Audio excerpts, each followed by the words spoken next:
Hi, and welcome to day 235 of the Feathered Quest. Today's bird of the day is the Double-crested Cormorant. Cormorants looked drenched on purpose. Their feathers soak up water instead of shedding it. Scientists have postulated that having less preen oil actually helps them move through the water easier while hunting. Let's go find that daily feather.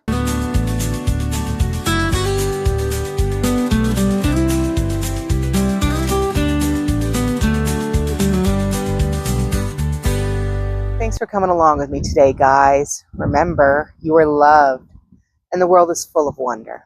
So, did we find our bird of the day?